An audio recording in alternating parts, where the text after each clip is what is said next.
আসসালামু আলাইকুম। NS take 24 চ্যানেলের পক্ষ থেকে সকলকে স্বাগতম। আজকের টিউটোরিয়ালে আমি আপনাদেরকে শেখাবো কিভাবে উইন্ডোজের পিকচার আইকন এবং ডেস্কটপের পপ আপ আইকনের মধ্যে যদি কখনো এক্সট্রা শ্যাডো পড়ে সেটাকে আমরা কিভাবে ফিক্স আপ করব। এটা হচ্ছে ভিজুয়াল এফেক্টের একটা options.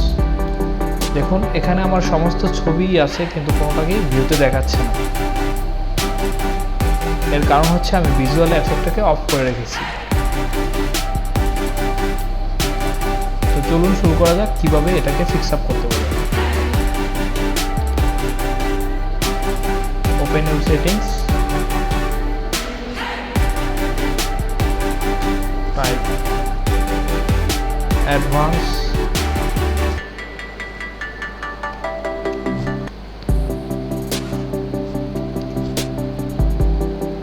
Advanced System Settings, View Advanced System Settings,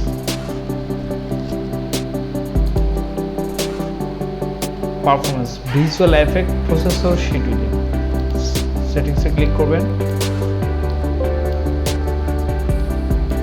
দেখুন এখানে Adjust for Best Performance select করার কারণে আমার সমস্ত ভিজুয়াল এফেক্টগুলো অফ আছে। তো let Windows choose what best for my computer, আমার কম্পিউটারের জন্য যেটা সবচেয়ে ভালো সেই ভিজুয়াল এফেক্টগুলো আমি গ্রহণ করব।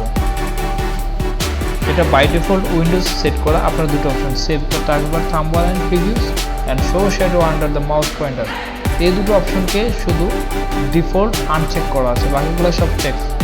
আমার কিন্তু অ্যাডজাস্ট দ্য বেস্ট পারফরমেন্স ছিল, এখন আমি সেটাকে choose best my computer. Now apply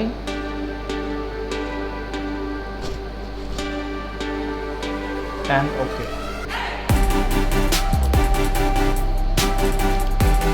এখন দেখুন আমার সমস্ত ছবিগুলো অটোমেটিক ভিজুয়াল এফেক্ট দেখাচ্ছে। ইভেন কার্সর এখন ভিজুয়াল এফেক্ট শো করছে। তো এই টিউটোরিয়াল থেকে আপনারা শিখতে পারলেন কিভাবে আপনাদের ভিজুয়াল এফেক্ট যদি টার্ন অফ হয়ে পারফরমেন্স বেটার রাখার জন্য সেটা কীভাবে ফিক্স আপ করবেন। এই ভিডিওতে আপনাদের দেখানোর জন্য চেষ্টা করেছি। যদি ভিডিও থেকে কিছু শিখতে পেরে থাকেন অবশ্যই লাইক অ্যান্ড সাবস্ক্রাইব করে রাখতে হবে। Thank you watching this video.